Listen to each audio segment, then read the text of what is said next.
السلام عليكم ورحمة الله وبركاته. soo dhawaada asxaabta ku xiran youtube-kan caalami official.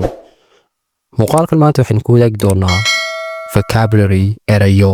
hore waxaan usoo sheegay ardayow inaan soo badin doono erayada luqadda ingilishta, waayo luqaddu waxay ka kooban tahay uun eraya isku tegay. muuqaalkan maanta waxaad ku qaadan doontaa action verbs, erayo khuseeya ficilada uun, seexasho, ordid, socod, cunid iyo waxyaabaha la midka ayaad qaadan doontaa ee halkan la soo egartayo markaa. waayahay waxaanu ku bilaabaynaa ran waa orod.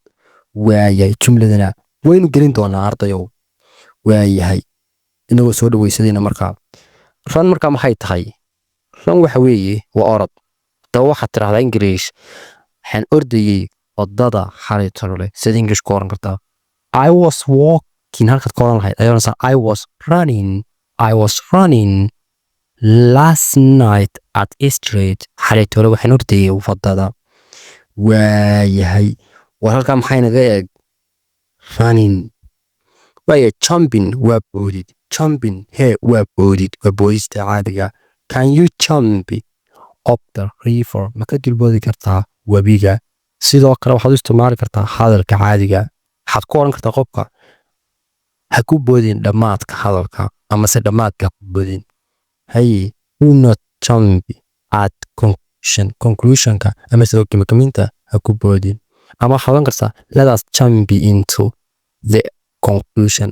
aynu dhammaadka gaadhin haddaba hadalkii markaad soo hadasho ayaad oranaysaa let us jump into, aynu ku badno. oo markaa is loo isticmaalaya maaye weye inugu tuuroo kale. waayahay walk waa soqosho. waxaa jirta ardayow walk iyo waag laba eray oo isku dhawaaq dhow laakiin ardaydu inta badan ay isku khalato. waa ereyga halkaa ku yaalla ardayow maxay ereygaas ardayow walk ayaa ardaydu inta badan waxay ku khaldaan. ereygan ayay ku khaldaan. tagaasina waa fal markaa. waayahay kaas ayay ku khaldaan. labadaa erey isku qoraal maaha, isku dhawaaqna maaha.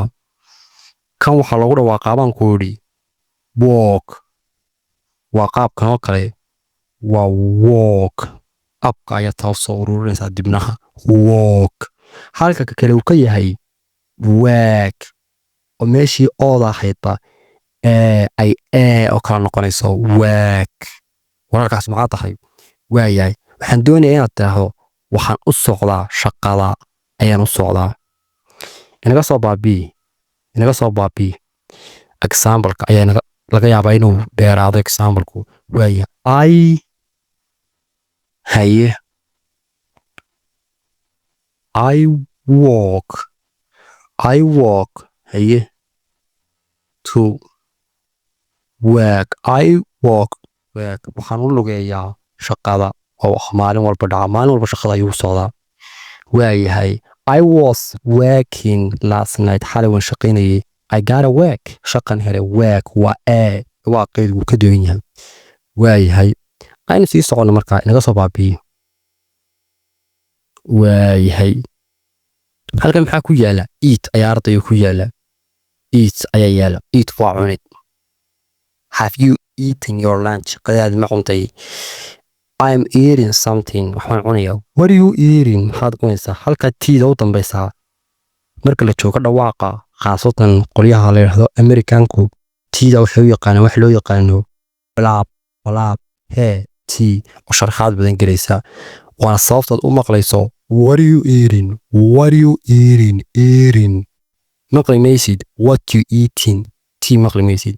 aan ka socdo build waa dhisid. war heedhe maxaan ku dhaardayow build waa dhisid. waxaad tidhaahdaa waxaan dhisayaa guri cusub. I am building a new house. guri cusub ayaan dhisayaa. play waa maxay? waa ciyaarid. waayahay drive-na waa maxay? drive-na waa kaxayn. ereygaa drive ardayo haddaan raaciyo halkaa dambe haddaan kaga daro r muxuu noqonayaa? ii soo ful markaa taga sii soo ful.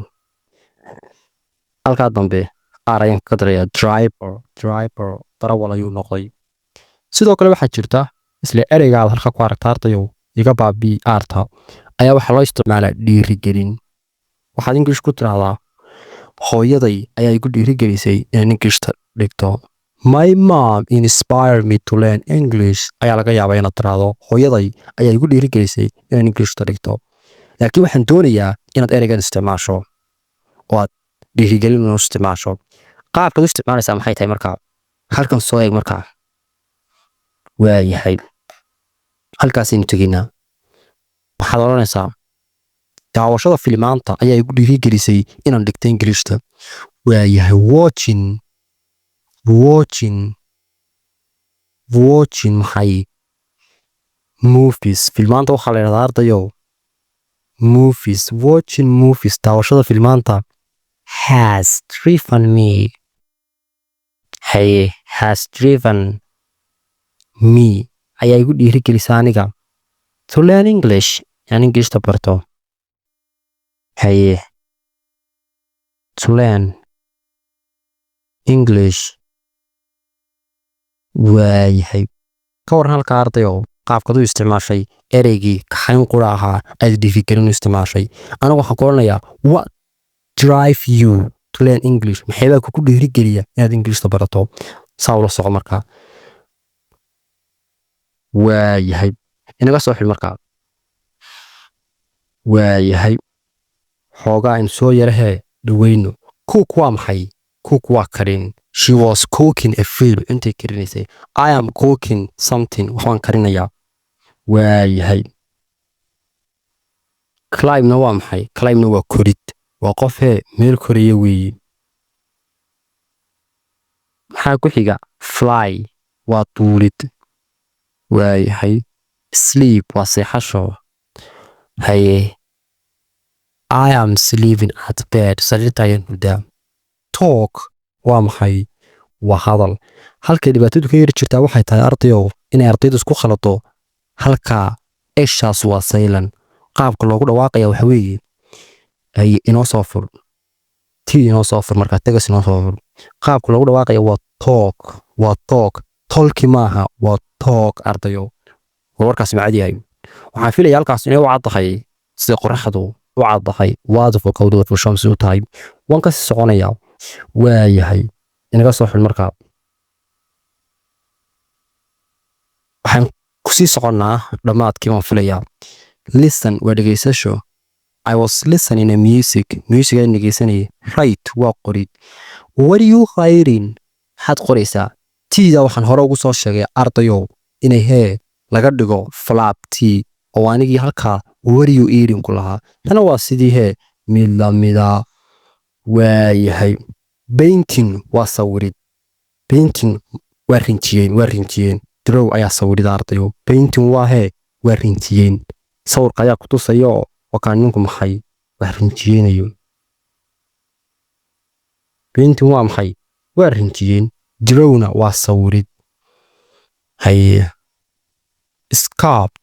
scarped eshaas waa silent ardayow. scarped waxa weeye waxaynu u naqaanay inagu ardayow sawirada amase waxyaabaha sida inkastoo aynaan isticmaalin waayo dee waa sanan. halkaa waxaad ka aragtaa sanan qof hortaagan. waa waxyaabaha ay ka mid yihiin in sawir qof oo kale meel la dhigo oo loo isticmaalo xusuus ahaan oo kale. marka waa inta ugu badan dhulalka islaamka laguma arko laakiin wadamada gaalada lagu arkaa. ereygaas markaa inama khuseeyo maadaama aynaan wax badan uga baahnayn. waayahay invent waa ikhtiraacid. waa wax cusub inaad keento. I invented how to use this computer. anigu waxaan ikhtiraacay sida loo isticmaalo computerkan. scarf taasna waa mawjada marka uu qofku ka boodboodayo. waxyaabaha muhiimkaa waynu ka tegaynaa. tanoo kale ayaa muhiima haddaba. tan waxay tahay ardayow waa analyze waa lafagurid. waa lafagurid. waa wax hog oo kale inaad eegto dhowr dhinac ka eegto. assess waa qiimayn. waa qiimayn assess. waayahay read waa akhrin. sing waa heesid. dance waa jaasid amase ciyaarid. weliba waa qaybta jaaska ayaa dance loo isticmaalaa. laugh waa qoslid. waayahay waxaa inoo hadhay waayahay innovate waxa weeye wax ku darid waa improve weeye waa horumarin waa wax horoo jiray inaad wax ku sii darto hay designna waa qaabin nashqadayn develop horumarin implement fulin hay waan dadejinayaa qaybtan dambe organize isku hagaajin maxay waa isku hagaajin manage maamulid lead hogaamin adiga arka ninka u horeeya hogaaminaya cry waa oohin smell waa dhoola cadayn smell I wasn't smelling the time that you were talking to me ma dhoola cadaynin markaad ila hadlaysay think waa ka fekerid I have been thinking about lately maalmahan baan ka fekeriyay create waa haweeye abuurid weeye waayahay solve waa maxay waa xalin haye intaas arday waan halkaas soo fura markaa aynoo soo highlight inoo saaro intan qaybtan highlight inoo saaro highlight inoo saaro qaybtan waayo halkan waxaa isku yaala erayo isku macno dhow laakiin ka aad u kala duwan ay ka mid yihiin erayadan ereygan solve waaya cafwan halkaa laga raalli ahaado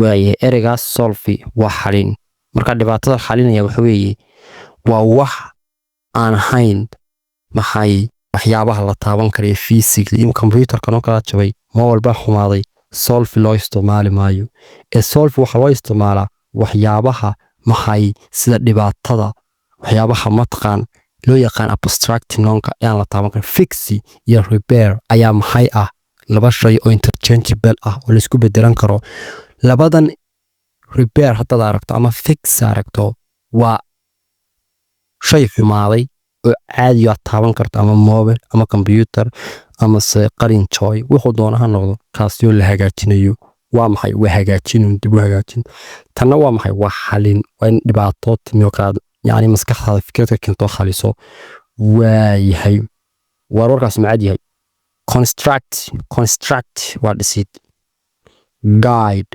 guide waa hagid in meel taagan baa kaaga muuqda waaye mentor waa maxay waa la taliye waa maxay waa la taliye